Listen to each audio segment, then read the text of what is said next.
morning mga kasirdes. Nakaalis na nga si Mrs. Pang umaga siya ngayon. Tayo naman ay nagbubuhat na. Makapagsalang na din ako ng pagkain. Pang tanghalian ko maming tanghali. Yung kamote ko, luto na yan sa microwave, 10 minutes. Tapos nagsalang na din ako na itong healthy na ulam dun sa kamote. Tuna, chili con carne. Ano lang yan, tomato sauce, 100% tomato. Tapos mais, red beans, chickpeas, saka tuna. Yan. Tapos mamaya lalagyan ko na lang to ng spinach. Tapos lalagay ko na yan sa Tupperware. Yan ang tanghalian natin. Kailangan talaga kasi maging healthy para sa pamilya.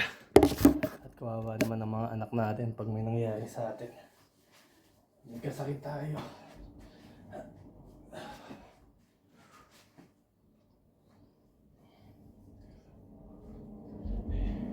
So, it's been 3 months simula nung nag-decide kaming magpaka-healthy, mag-asawa. Sakto naman. At nakatulong sa pagtitipid namin bago ang inflation. At okay na din. At ang naging epekto ng ating pag-diet. Medyo mayroon na din po ang mga katawan. Daddy RJ flat na. Hindi natin kailangan ng abs. Kailangan natin maging healthy. Habol hininga. Pagbubuhay. Okay. Continue natin ang video mamaya.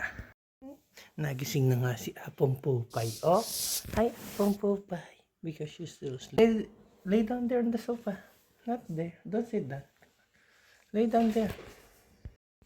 Oh, gising na din si Ate Macy. Hey girls, it's only 6:30. Why are you girls awake? Bumpok ko. Yan ang hirap eh. Pag inabot ako ng mga chikiting patrol na nagbubuhat kasi ba sila madali. At masakit madali. Ay, sus, ginoo naman kaya. Anyway, na-warningan ko naman sila na kailangan nila lumayo sa akin habang nagbubuhat ako. Kaya mabigat ang ating ginubuhat. So,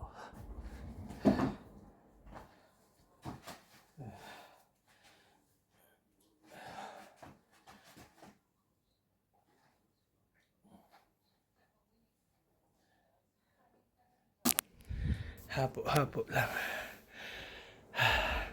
So, tulad nga sinasabi ko, nasakto yung pagiging healthy living namin ni Mrs.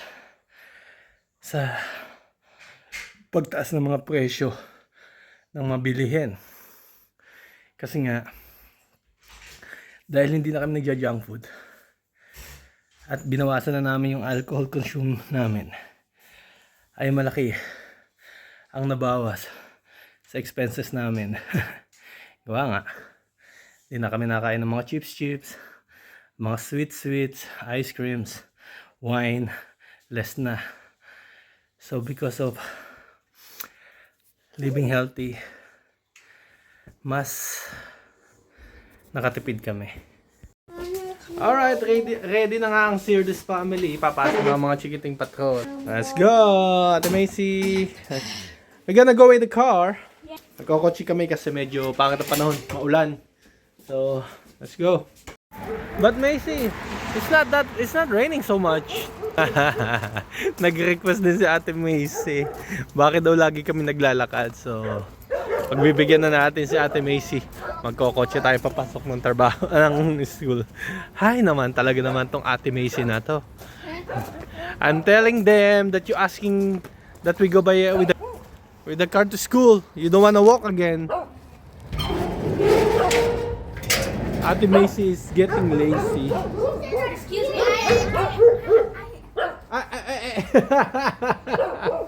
Alright, let's go.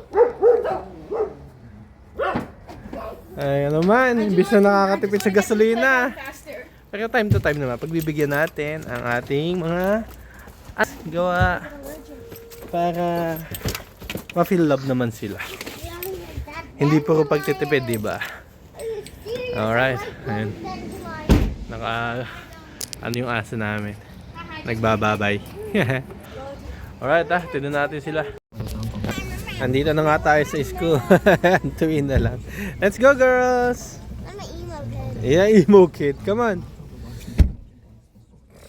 Aha. Yeah. Alright, bye-bye. Mwah. Bye. I know your bags. Bye, girls! See you later!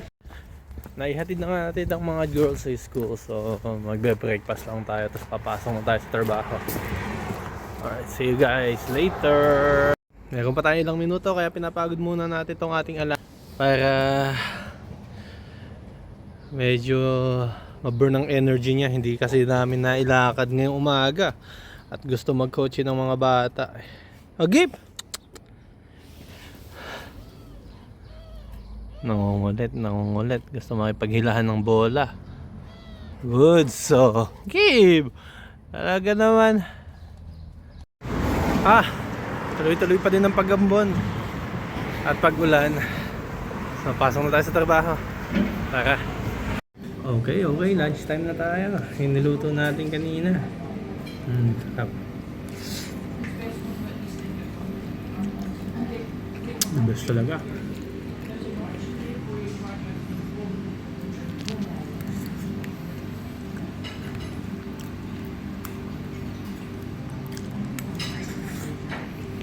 Lamig! Ay, ang panahon dito sa Belgium pag spring. Mainit, lalamig, iinit, lalamig today. Lamig na naman. Diba? Fully jacket na naman kami. Ay, hindi masyadong busy sa trabaho kaya hindi tayo masyadong nag-video dun eh. Well, hindi ako nag-video kasi wala talagang maipapakita. Unti-unti lang ang dating ng mga kliyente. So, yan, tingnan lang natin sa bahay kung anong interesting na mangyayari. Okay mga ka-service, nandito na tayo sa bus. Anong mapapansin niya dito sa bus namin sa Belgium?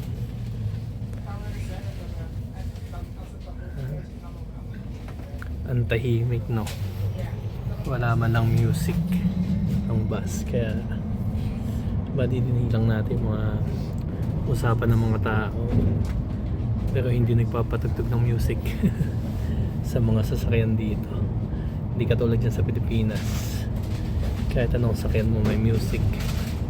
Dito parang seryoso mga tao lagi. Focus kasi yung driver na mag-drive. So, kung gusto mong patugtog, kailangan magsuot ka ng earphone para hindi nakaka-istorbo sa ibang tao. So, yun nga ang difference ng bus dito sa Belgium.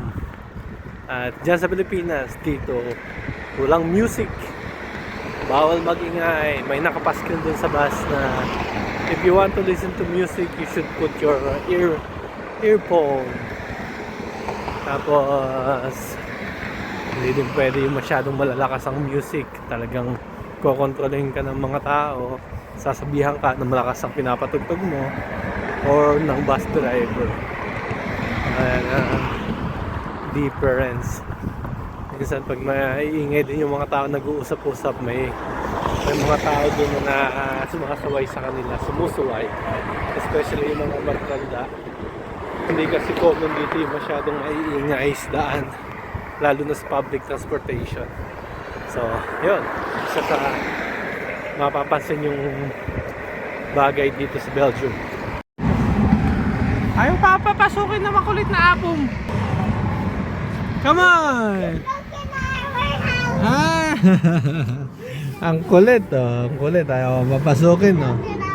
Ay, come on, Ayla. It's cold. Hey! Psych. And ang happy apo. Watch your fingers.